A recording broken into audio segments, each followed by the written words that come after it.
ഇപ്പോൾ ട്രംപിനെ കുറിച്ച് പല വാർത്തകൾ പ്രചരിക്കുന്നുണ്ട്. അതിൽ ഏറ്റവും പ്രധാനപ്പെട്ടത് ഈ ട്രംപുമായി ബന്ധപ്പെട്ട് അദ്ദേഹത്തിന് ആരോഗ്യ പ്രശ്നങ്ങളുണ്ടെന്നും അതുകൊണ്ട് തന്നെ അദ്ദേഹത്തിൻ്റെ നില ഗുരുതരമാണ് എന്ന രീതിയിലുള്ള വാർത്തകളെല്ലാം വരുന്നുണ്ട്. അതിലെന്തെങ്കിലും വാസ്തവമുണ്ടോ?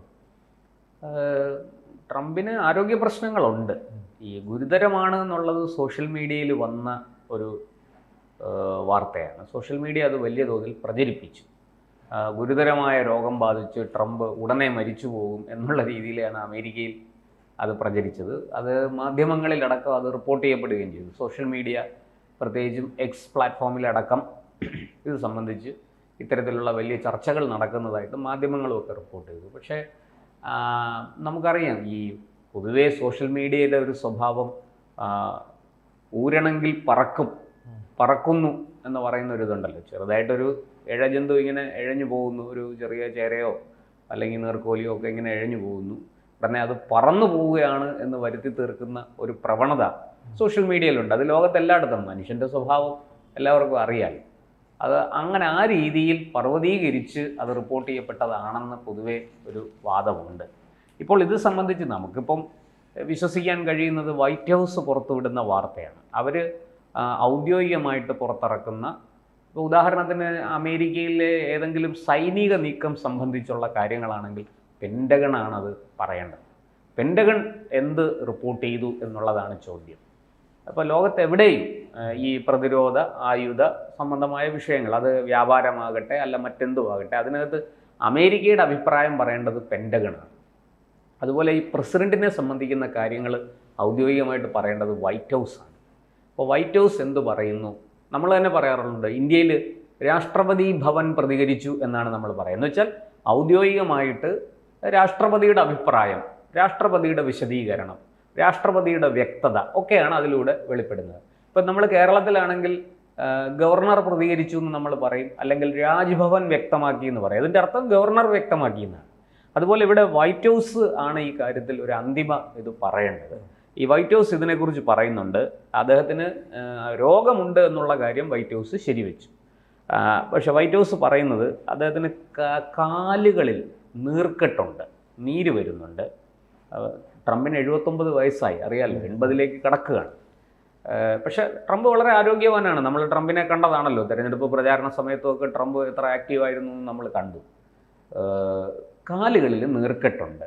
അപ്പോൾ അദ്ദേഹത്തിന് ഇതിനെക്കുറിച്ച് ചില മാധ്യമങ്ങൾ റിപ്പോർട്ട് ചെയ്തത് വൈറ്റ് ഹൗസിൽ മറ്റൊരു തമാശ, ബൈഡനുമായി ബന്ധപ്പെട്ട് അത് പ്രചരണ വിഷയമായിരുന്നു. ബൈഡൻ മറ്റേ വീൽ ചെയറിലിരുന്നും ആംബുലൻസിൽ വന്നുമൊക്കെ ആയിരുന്നു പ്രചരണം. അതാണ് അദ്ദേഹത്തിന് ആരോഗ്യ പ്രശ്നങ്ങൾ ഉണ്ടെന്ന് ചൂണ്ടിക്കാട്ടിയാണ് ട്രംപ് പ്രചരണം നടത്തിയത്. അതെ, അല്ല, ആ സമയത്ത് ട്രംപ് വളരെ ആരോഗ്യവാനായിരുന്നു. ഈ 78-ാം വയസ്സിലാണല്ലോ അദ്ദേഹം പ്രസിഡന്റായിട്ട് തിരഞ്ഞെടുക്കപ്പെടുന്നത്. പക്ഷെ ആ സമയത്ത് ട്രംപ് ഒരു ശരാശരി അമേരിക്കക്കാരൻ 78 വയസ്സിൽ ഉള്ളതിനേക്കാൾ ആരോഗ്യവാനാണ് ട്രംപ്. ഇപ്പോഴും അദ്ദേഹത്തിന് ആരോഗ്യത്തിന് ഈ പറയുന്നത് പോലെ അങ്ങനെ വലിയ കുഴപ്പങ്ങളുള്ളതായിട്ട് വൈറ്റ് ഹൗസിൻ്റെ പത്രക്കുറിപ്പിൽ എങ്ങും പറയുന്നില്ല. അദ്ദേഹത്തിന് രോഗമുണ്ട്, അത് ഗുരുതരമല്ല. ഈ കാലുകളിലേക്ക് വരുന്ന ചെറിയ ഞരമ്പുകളുണ്ട്, വെയിനുകളുണ്ട്. ഈ വെയിനുകൾക്ക് വീക്കവും അതിലൂടെയുള്ള രക്തമൊഴുക്ക്, അശുദ്ധ രക്തം ഒഴുകുന്നതിന് ചില തടസ്സങ്ങളും ഒക്കെ ഉണ്ട് എന്നാണ് ഞാൻ ചില മാധ്യമങ്ങളിൽ നിന്ന് അറിഞ്ഞാണ്. ഇത് മലയാള മാധ്യമങ്ങൾ വലിയ കാര്യമായിട്ട് ഇത് റിപ്പോർട്ട് ചെയ്തിട്ടില്ല. ചെറിയ ചെറിയ വാർത്തകളായിട്ടാണ് എല്ലാവരും കൊടുത്തിരിക്കുന്നത്. ഒറ്റക്കോളം വാർത്തയൊക്കെ ആയിട്ടാണ് മിക്ക പത്രങ്ങളിൽ ഈ വാർത്തയുണ്ട്, പക്ഷെ അത് റിപ്പോർട്ട് ചെയ്യപ്പെട്ടിരിക്കുന്നു. പറയുന്നത് മാധ്യമങ്ങളിൽ തെറ്റായും പ്രചരിക്കുന്നു. അത് സമൂഹ മാധ്യമങ്ങളിൽ നേരെ തിരിച്ച്. എന്നാൽ സമൂഹ മാധ്യമങ്ങളിലെ ഈ തെറ്റായ വാർത്തകളെ അത് തെറ്റാണ്, അത് ശരിയല്ല എന്ന് പറയാൻ നമ്മുടെ മുഖ്യധാരാ മാധ്യമങ്ങളൊന്നും തയ്യാറാകുന്നില്ല എന്ന് തോന്നുന്നു. കാരണം ആരും അതിനെക്കുറിച്ച് അത്ര കാര്യമായിട്ട് പറയുന്നില്ല. പകരം ഇങ്ങനെ ട്രംപിന് ചെറിയ തോതിൽ രോഗമുണ്ട്, കാലിൽ നീർക്കെട്ടുണ്ട്, കൈകളുടെ ചലനത്തിന് ചെറിയ പ്രശ്നമുണ്ട്, പിന്നെ കാലിലെ ഈ വെയിനുകൾ, ചെറിയ വെയിനുകളിൽ ചുരുങ്ങലുണ്ട്, വെയിൻ ചുരുങ്ങുന്നു, ഇതാണ് രോഗം. നമ്മൾ ഈ വെരിക്കോസ് എന്നൊക്കെ പറയുന്ന പോലത്തെ അതിൻ്റെ ഒരു വകഭേദമാണ് എന്ന് ഡോക്ടർമാർ കണ്ടെത്തിയിട്ടുണ്ട്. അതിൻ്റെ ചികിത്സ നടക്കുന്നു, അദ്ദേഹത്തിന് മരുന്നുകളൊക്കെ കൊടുത്തിട്ടുണ്ട്. അത് ഇപ്പോൾ സംഭവം വൈറ്റ് ഹൗസ് വക്താവ് കരോലിൻ ലെവറ്റ് ഔദ്യോഗികമായിട്ട് ഈ കാര്യം പറഞ്ഞു. ഇത് ഇങ്ങനെയാണ്, അദ്ദേഹത്തിന് ഇന്ന രോഗങ്ങളുണ്ട്, അതൊന്നും അത്ര മാരകമല്ല, അദ്ദേഹത്തിന് നടക്കാൻ ബുദ്ധിമുട്ടോ അങ്ങനത്തെ പ്രശ്നങ്ങളോ ഒന്നും ഇല്ല, അദ്ദേഹം വളരെ കൃത്യമായിട്ട് കാര്യങ്ങളൊക്കെ ചെയ്യുന്നുണ്ട് എന്ന് അവർ അത് വെറുതെ പറയല്ല, എൻ്റെ ചിത്രങ്ങൾ സഹിതം അദ്ദേഹത്തിൻ്റെ ആരോഗ്യനില റിപ്പോർട്ട് ചെയ്തിട്ടുണ്ട്. അപ്പോൾ നമുക്കത് വിശ്വസിക്കാം. പക്ഷേ നമ്മൾ മനസ്സിലാക്കേണ്ട മറ്റൊരു കാര്യം, അമേരിക്കൻ പ്രസിഡന്റ് അദ്ദേഹത്തിന് എന്തെങ്കിലും രോഗം ബാധിച്ചാൽ കൃത്യമായിട്ട് പറയും അല്ലേ? നരേന്ദ്രമോദിക്ക് എന്തെങ്കിലും നമ്മളാരും നരേന്ദ്രമോദി ചികിത്സയ്ക്ക് വേണ്ടി ഒരിടത്തും പോകുന്നത് കണ്ടിട്ടില്ല. ഇനി അഥവാ എന്തെങ്കിലും ഉണ്ടെങ്കിൽ അദ്ദേഹത്തിന് ഒഫീഷ്യൽ ഡോക്ടർ ഉണ്ടല്ലോ. നമുക്കറിയാം പാർലമെൻറ്റിൽ, ലോക്സഭയിലും രാജ്യസഭയിലും രണ്ടും കൂടെ ചേർന്ന് പാർലമെൻറ്റിൽ ഡോക്ടേഴ്സിൻ്റെ സംഘമുണ്ട്. പ്രത്യേകിച്ച് പാർലമെൻറ്റ് സമ്മേളനം നടക്കുന്ന അവസരത്തിൽ അവിടെ വളരെ കൃത്യമായിട്ട് ഡോക്ടർമാർ അവിടെ ഉണ്ടാവും. കാരണം ഈ സഭയിൽ സംസാരിച്ചുകൊണ്ടിരിക്കുമ്പോൾ ഒരു നെഞ്ചുവേദന വന്നാലും മതിയല്ലോ മനുഷ്യന്. വലിയ ടെൻഷൻ ഉള്ള ഒരു ഈ പറയുന്നത് പോലെ വാദകോലാഹലങ്ങളും ശബ്ദമുഖരിതമായിരിക്കും സഭ എപ്പോഴും. അപ്പോൾ അതുകൊണ്ട് അവിടെ വെച്ച് ചിലപ്പോൾ പെട്ടെന്നൊരു അറ്റാക്കോ മറ്റോ വന്നാൽ ഉടനടി ചികിത്സ കൊടുക്കാൻ വേണ്ടിയിട്ട് ഡോക്ടർമാരുടെ ഒരു ടീം, ഒരു മെഡിക്കൽ ടീം എപ്പോഴും, അത് ഇന്ത്യൻ പാർലമെൻറ്റിൽ മാത്രമല്ല എല്ലാ പാർലമെൻറ്റിലും ഉണ്ട്. നമ്മുടെ കേരള നിയമസഭയിൽ പോലും അതുണ്ട്. നിയമസഭാ സമ്മേളനം നടക്കുമ്പോൾ അവിടെ കൃത്യമായിട്ട് ഡോക്ടർമാരുടെ ഒരു ടീം അവിടെ ഉണ്ടായിരിക്കും. എന്നാൽ വളരെ പെട്ടെന്ന് ഈ പറയുന്നത് പോലെ സ്പീക്കർക്കോ സഭയിലെ അംഗങ്ങൾ എം എൽ എമാർക്കോ മന്ത്രിമാർക്കോ ആർക്കെങ്കിലും പെട്ടെന്നൊരു അസുഖം ഉണ്ടായാൽ അവിടെ വെച്ച് ഉടനെ തന്നെ അത് ട്രീറ്റ് ചെയ്യും. ഞാൻ എന്തിനു പറയുന്നു, ഹോമിയോയുടെ ആയുർവേദത്തിൻ്റെയും ആൾക്കാർ പോലും ആ ടീമിലുണ്ടാകും. അവിടെ ഒന്നും റിസ്ക് എടുക്കില്ല. അതുപോലെ ഇവിടെ ഈ ട്രംപിൻ്റെ ഔദ്യോഗികമായ ഇത് തന്നെയാണ് പുറത്തു വന്നിരിക്കുന്നത്. പക്ഷെ നമ്മൾ മനസ്സിലാക്കേണ്ടത് ട്രംപിൻ്റെ രോഗം പുറത്തു വരും, പക്ഷെ എന്തുകൊണ്ട് പിണറായി വിജയൻ്റെ രോഗം പുറത്തു വരുന്നില്ല? അദ്ദേഹം ഈ പറയുന്നത് പോലെ അമേരിക്കയിൽ ചികിത്സയ്ക്ക് പോയി, പരിശോധനയ്ക്ക് പോയതാണെന്ന് പറയുന്നു. എന്തും ആകട്ടെ, എന്തായാലും ചികിത്സയ്ക്ക് പോയതാണെന്ന് വ്യക്തമാണ്. അതോടൊപ്പം തന്നെ ഈ പിണറായി അമേരിക്ക സന്ദർശിച്ചിട്ട് ട്രംപിനെ ഇങ്ങോട്ട് എത്തിക്കാനുള്ളതായിരുന്നു. ഇവിടെ ആയുർവേദ നമ്പർ വൺ കേരളത്തിൽ കൊണ്ടുവന്ന് അദ്ദേഹത്തിനെ ചികിത്സിക്കേണ്ടതാണ്. പിണറായി വിജയന് വേണമെങ്കിൽ അതിൽ ഇടപെടാമായിരുന്നു. അദ്ദേഹം ട്രോളാണെങ്കിലും അദ്ദേഹത്തിന് ഈ ട്രംപിനെ കേരളത്തിൽ കൊണ്ടുവന്ന് നല്ല മികച്ച ആയുർവേദ ചികിത്സ കേരളത്തിലുണ്ട്. ഇപ്പം പണ്ട് ബ്രൂണെ സുൽത്താനൊക്കെ, അതാണ് ഈ LDF-ലെ മന്ത്രിമാരും പ്രവർത്തകരെല്ലാം പറയുന്നത്, യൂറോപ്യൻ നിലവാരത്തിലാണ് യൂറോപ്പ് തന്നെ കേരളത്തിലേക്ക് അതെ ഒഴുകി വരികയാണെങ്കിൽ. ഇതിനെ കുറിച്ചൊന്നും പറയാനില്ല. പണ്ട് ബ്രൂണെ സുൽത്താൻ അദ്ദേഹത്തിന് ഒരു ആയുർവേദ ട്രീറ്റ്മെൻറ്റ് വേണ്ടി വന്നു.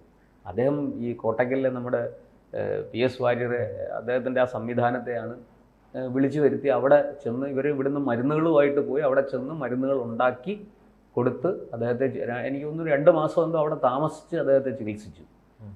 അദ്ദേഹം പിന്നെ ആരോഗ്യം വീണ്ടെടുത്തു.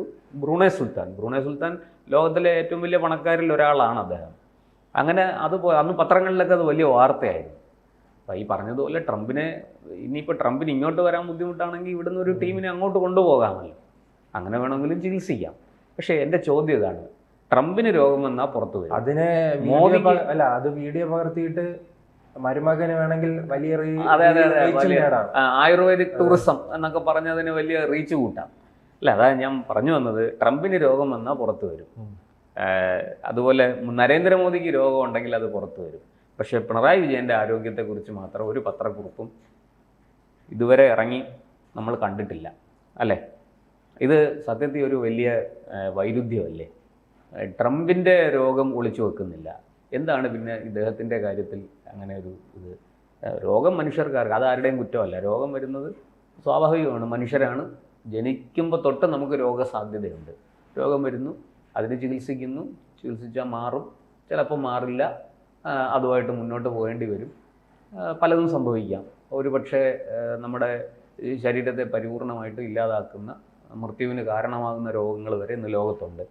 അതനുസരിച്ച് അതൊക്കെ അതിൻ്റെ രോഗവുമായി ബന്ധപ്പെട്ട കാര്യങ്ങളാണ്. പക്ഷേ ഇവിടെ നമുക്ക് ഉയരുന്നൊരു ചോദ്യം, വൈറ്റ് ഹൗസൊക്കെ ഇങ്ങനെ ഒരു പത്രക്കുറിപ്പ് ഇറക്കി, ക്ലിഫ് ഹൗസ് എങ്ങനെ ഒരു പത്രക്കുറിപ്പ് ഇറക്കാൻ ധൈര്യം കാണിക്കും? അത് ഒരു ചോദ്യമാണ്. സോഷ്യൽ മീഡിയയിൽ ആ ചോദ്യം ഉയരുന്നുണ്ട്. ഞാനിത് വെറുതെ പറഞ്ഞതല്ല, ഇതൊരു ട്രോളുമല്ല. പക്ഷേ ഈ ട്രംപിനെ ട്രോളി ഒരുപാട് കാര്യങ്ങൾ വരുമ്പോൾ അതിനകത്ത് വരുന്ന കമൻറ്റുകളും കാര്യങ്ങളും ഒക്കെ ഉയർത്തുന്നൊരു ചോദ്യം, ട്രംപിൻ്റെ രോഗം വൈറ്റ് ഹൗസ് പുറത്തു വിട്ടു, പക്ഷേ നമ്മുടെ കാരണഭൂതനും ഇരട്ടച്ചങ്കനുമൊക്കെയായ നമ്മുടെ പ്രിയപ്പെട്ട മുഖ്യമന്ത്രിയുടെ രോഗവിവരങ്ങൾ എന്തുകൊണ്ട് ക്ലിഫ് ഹൗസ് ഔദ്യോഗികമായിട്ട് പുറത്തു വിടുന്നില്ല?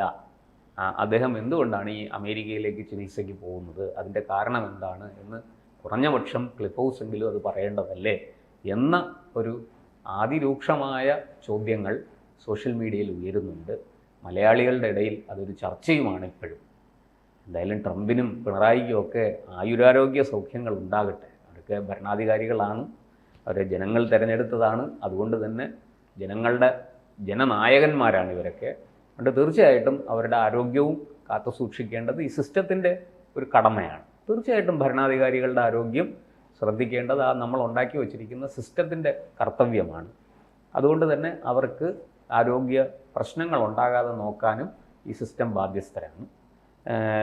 തീർച്ചയായിട്ടും ഇത്തരത്തിലുള്ള ഭരണാധികാരികൾക്ക് നല്ല ആയുസ്സും ആരോഗ്യവും ഉണ്ടാകട്ടെ എന്ന് നമുക്ക് ഈ അവസരത്തിൽ ആശംസിക്കാനേ കഴിയുള്ളൂ. എങ്കിലും അതൊരു കുറവ് തന്നെ വൈറ്റ് ഹൗസ് കാണിക്കുന്ന ധൈര്യം ക്ലിഫ് ഹൗസ് കാണിക്കുന്നില്ല എന്നാണ്.